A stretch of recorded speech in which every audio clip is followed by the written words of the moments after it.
Hello viewers, आज के video में हम देखेंगे 9वीं हिंदी की वार्षिक परीक्षा में आने वाले पद्य खंड मतलब काव्य खंड के एक एक नंबर के प्रश्न। बहुत ही महत्वपूर्ण है।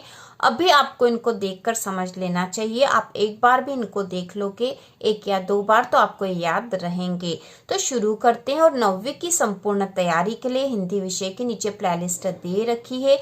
हर विषय की प्लेलिस्ट दे रखी है वार्षिक परीक्षा की तैयारी के लिए। और यदि आप वो देख लोगे तो आपके सारी ही तैयारी हो जाएगी। संपूर्ण तैयारी के वीडियो चैनल पर है। तो शुरू करते हैं। प्रश्न नंबर पहला है, कबीर की प्रमुख रचना है। कबीर जी की प्रमुख रचना है, तो उनकी सबसे प्रमुख रचना है बीजक। ठीक है, बीजक है उनकी रचना। इसके बाद कबीर कर्मकांड के विरोधी थे, अनुयायी थे, प्रेमी थे या उदासीन थे? तो यहाँ आएगा विरोधी थे। कबीर जो है एक समाज सुधारक थे और कर्मकांड के वो विरोधी थे।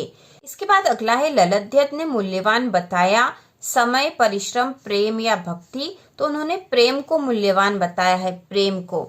ललध्यत ने विरोध किया बाह्य आडंबरों का, सामाजिकता का, परिश्रम का या कर्ज का? तो उन्होंने बाह्य आडंबरों का विरोध किया है। ठीक है, बाह्य आडंबरों का। ललध्यत एक कवयित्री थी, संत, असंत, नेता या साधु? तो यहाँ पे आएगा संत। ललध्यत जो है कश्मीरी कवयित्री थी और यह एक संत कवयित्री थी। और इन्होंने जो रचनाएं की वो वाक शैली में की, वाक। इसके बाद श्री कृष्ण के पिता कौन थे? तो श्री कृष्ण के पिता थे नंद। ठीक है, नंद उनके पिता थे। सवैया छंद कौन सा है?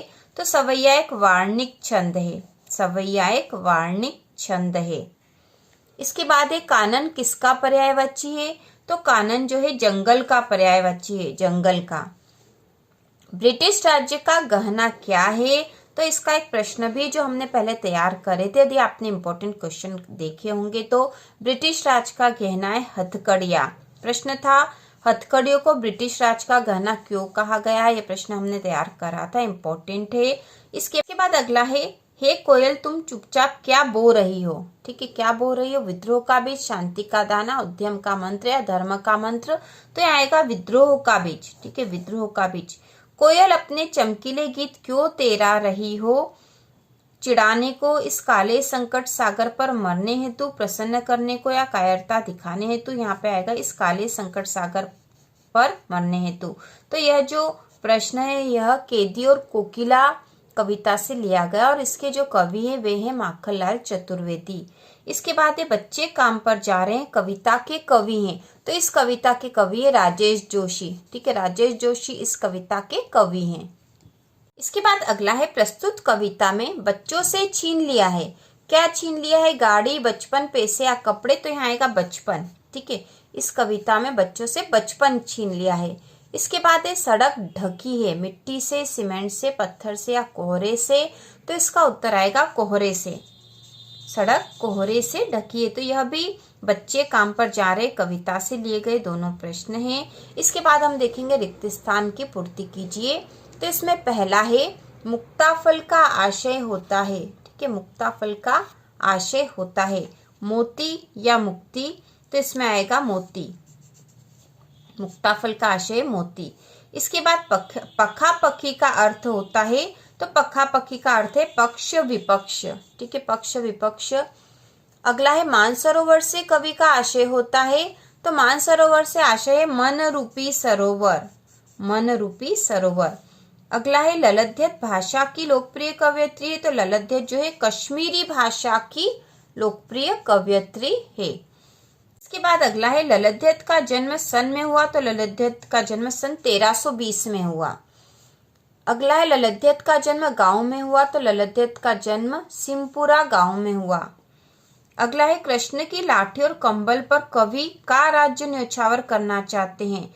तो कवि जो है तीनों लोगों का राज्य न्योछावर करना चाहते हैं। कृष्ण की लाठी और कंबल पर कवि तीनों लोगों का राज्य न्योछावर करने को तैयार है। तो यह जो प्रश्न है रसखान के सवैये से लिया गया है। अगला है, सखी मोर पंख सिर पर धारण कर लेगी और की माला गले में पहन लेगी। तो यहाँ आएगा गुंजों की माला। अगला है, रसखान चाहते हैं कि मैं पत्थर बनूं तो पर्वत का ही बनूं। तो यहाँ आएगा गोवर्धन पर्वत का ही बनूं। हे कोयल तुम किसका देना चाहती हो, तो यहाँ आएगा संदेश। हे कोयल तुम किसका संदेश देना चाहती हो। अगला है मैं ब्रिटिश राज्य की का कुआं खाली कर रहा हूं, तो मैं ब्रिटिश राज्य की अकड़ का कुआं खाली कर रहा हूं। मैं ब्रिटिश राज्य की अकड़ का कुआं खाली कर रहा हूं। अगला है कैदियों को भरपेट भी नहीं मिलता, तो कैदियों को भरपेट खाना भी नहीं मिलता। अगला है मदरसा शब्द है, तो मदरसा शब्द जो है अरबी है। राजेश जोशी ने अपनी कविताओं में शब्दों का भी प्रयोग किया है, तो राजेश जोशी ने अपनी कविताओं में उर्दू शब्दों का भी प्रयोग किया है, यह आएगा यहाँ पर। और प्रस्तुत कविता में प्रमुख समस्या है, तो यहाँ पर आएगा बाल श्रम।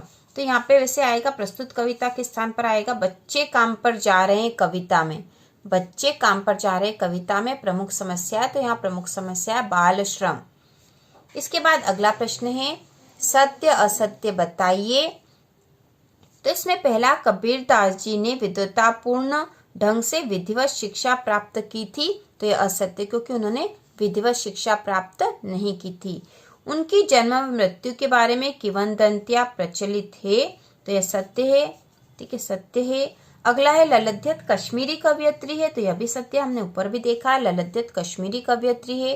पराजय शब्द में परा उपसर्ग है, ठीक है, पराजय जो शब्द है इसमें परा उपसर्ग है, तो यह सत्य है, क्योंकि उपसर्ग वे शब्द या शब्दांश है जो किसी शब्द के आगे जुड़कर उसके अर्थ में परिवर्तन कर देते हैं। तो यहाँ पे शब्द था जय और जय में आगे लग गया है परा, तो ये बन गया पराजय, तो इसमें उपसर्ग है परा, यह सत्य है। सुषम सेतु पर खड़ी थी मैं यमक अलंकार है, ठीक है, सुषम सेतु पर खड़ी थी मैं यमक अलंकार है, तो असत्य है।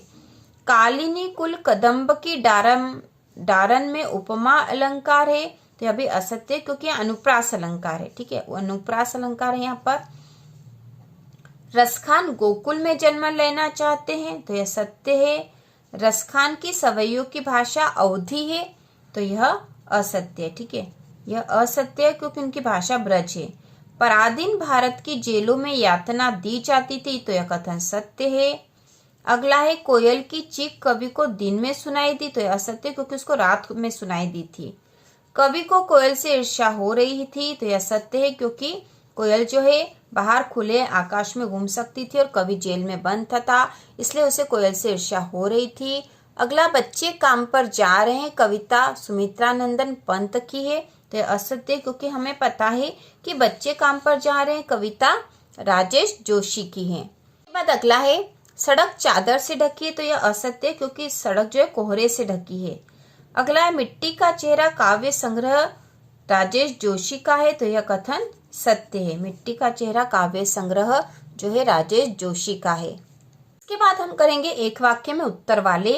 कबीर किस प्रकार के संत थे, तो कबीर एक सदगृहस्थ संत थे। कबीर का व्यवसाय क्या था, तो कबीर का व्यवसाय था जुलाहे का। कबीर की प्रमुख रचना कौन सी है, तो उनकी प्रमुख रचना है बीजक। उसके बाद अगला है ललित की काव्य शैली क्या है, ठीक है, ललित की काव्य शैली, तो उनकी काव्य शैली वाक शैली है।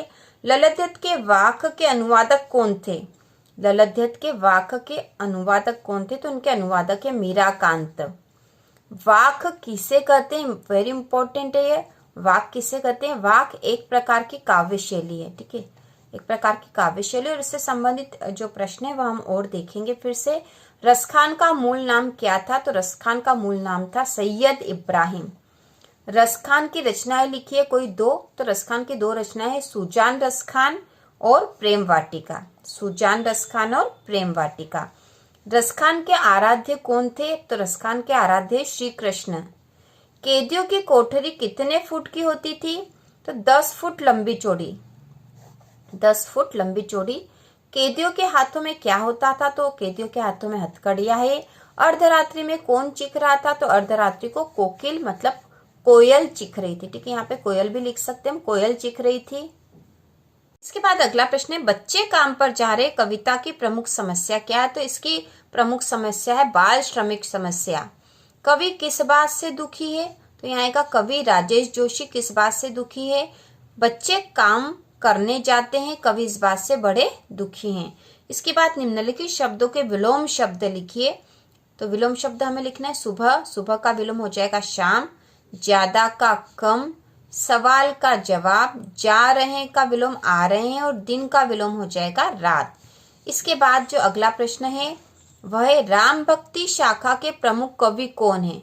राम भक्ति शाखा के प्रमुख कवि कौन है, तो इसका उत्तर होगा राम भक्ति शाखा के कवि महाकवि तुलसीदास है। राम भक्ति शाखा के प्रमुख कवि महाकवि तुलसीदास है। भक्ति काल की दो धाराओं के नाम लिखे, तो भक्ति काल की दो धाराएं सगुण और निर्गुण। ठीक है, सगुण और निर्गुण। सगुण धारा की दो शाखाएं, तो सगुण की दो शाखाएं राम भक्ति और कृष्ण भक्ति। और निर्गुण धारा के प्रमुख कवि कौन है, निर्गुण धारा के प्रमुख कवि कबीरदास और मलिक मोहम्मद जायसी है। इस प्रकार से हमने काव्य खंड के सारे महत्वपूर्ण एक एक नंबर के प्रश्न करे हैं। इसके बाद अगले वीडियो में भी हम इसी की तैयारी करेंगे और इसके साथ ही आप चैनल के प्लेलिस्ट पर हिंदी वार्षिक परीक्षा की तैयारी के सारे वीडियो देखकर अपनी संपूर्ण तैयारी कर सकते हो। तो इसी प्रकार के और वीडियो देखने के लिए चैनल को सब्सक्राइब और लाइक कीजिए।